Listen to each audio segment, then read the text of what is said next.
Bismillahirrahmanirrahim. Assalamualaikum warahmatullahi wabarakatuh. Bagaimana kabarnya hari ini? Semoga tetap sehat, tetap semangat. Pada video ini kita akan belajar Akidah Akhlak kelas 5 Madrasah Ibtidaiyah. Tema kita hari ini adalah memohon pertolongan Allah dengan kalimat thayyibah hauqalah. Anak-anak, sebelumnya, apa kalian tahu apa itu kalimat thayyibah? Dan apa itu kalimat hauqalah? Mari kita mengenal kalimat thayyibah hauqalah.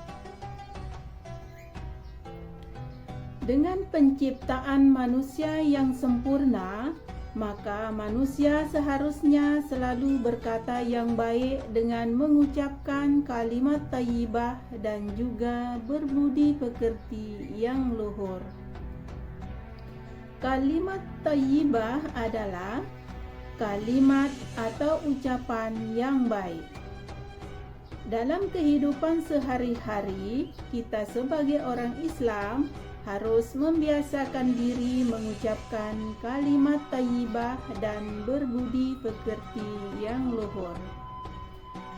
Sedangkan kalimat thayyibah hauqalah adalah kalimat yang mengingatkan kita akan kekuatan Allah Subhanahu wa taala. Lafal kalimat hauqalah berbunyi La haula wa la quwwata illa billahil aliyil azim. Artinya, tiada daya dan upaya melainkan dengan kekuatan Allah Subhanahu wa taala yang maha tinggi dan maha agung. Ada beberapa makna yang terkandung dalam kalimat thayyibah hauqalah, yaitu memohon pertolongan kepada Allah. Yang kedua, pengakuan terhadap keesaan Allah. Yang ketiga, pengakuan atas nama-nama dan sifat-sifat Allah. Dan yang keempat, keimanan pada takdir Allah.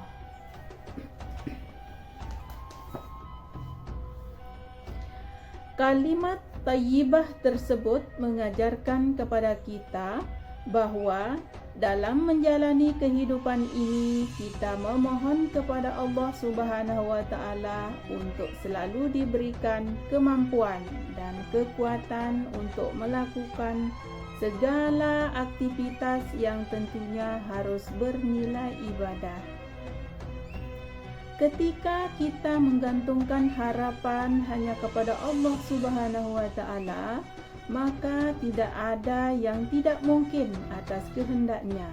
Seberat apapun hidup yang kita jalani, hendaknya selalu bersikap optimis dan tidak putus asa, karena yakin bahwa Allah itu akan menolong kita. Tema yang kedua, mengucapkan kalimat thayyibah hauqalah. Dalam sebuah kisah, diriwayatkan bahwa Hubaib bin Salamah sangat senang berperang sambil mengucapkan La haula wa la quwwata illa billah. Pada suatu peristiwa, ia mengepung sebuah benteng Romawi dalam waktu yang cukup lama, sehingga ia putus asa. Kemudian tentara muslimin membaca kalimat hauqalah dan bertakbir. Akhirnya dengan pertolongan Allah Subhanahu wa taala dan kuasanya, benteng tersebut hancur. Tema kita yang ketiga, waktu mengucapkan kalimat thayyibah hauqalah. Setiap perkataan yang kita ucapkan akan berakibat kepada diri kita sendiri.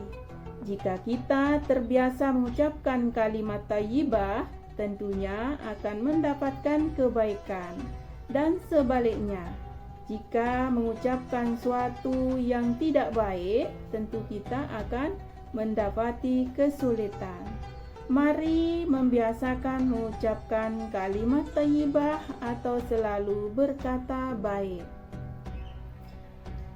Waktu yang tepat mengucapkan kalimat thayyibah hauqalah adalah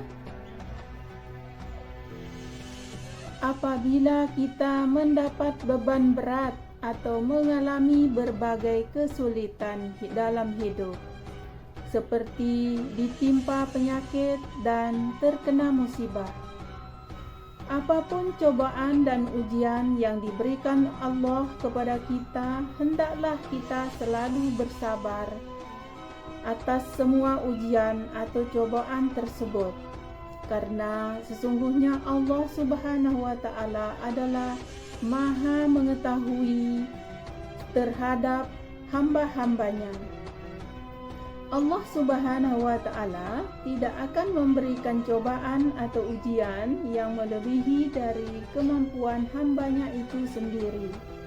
Dengan mengucapkan la haula wa la quwwata illa billahil aliyil azim, maka beban yang berat insya Allah akan terasa ringan, karena semuanya itu datangnya dari Allah dan dengan kuasanya menjadi ringan.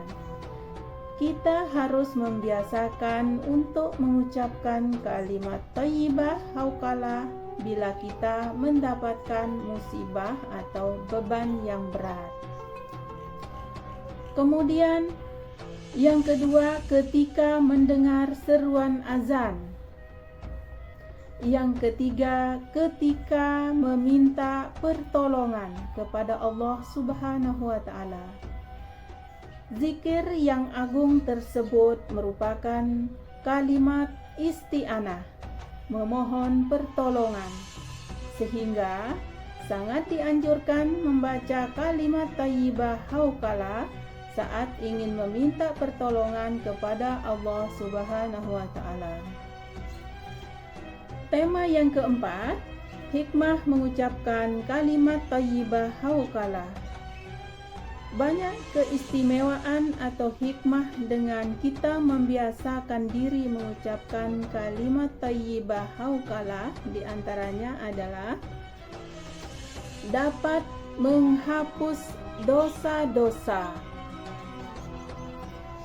Sebesar apapun dosa seseorang, akan mendapat ampunan dari Allah Subhanahu wa Ta'ala dengan mengucapkan kalimat thayyibah.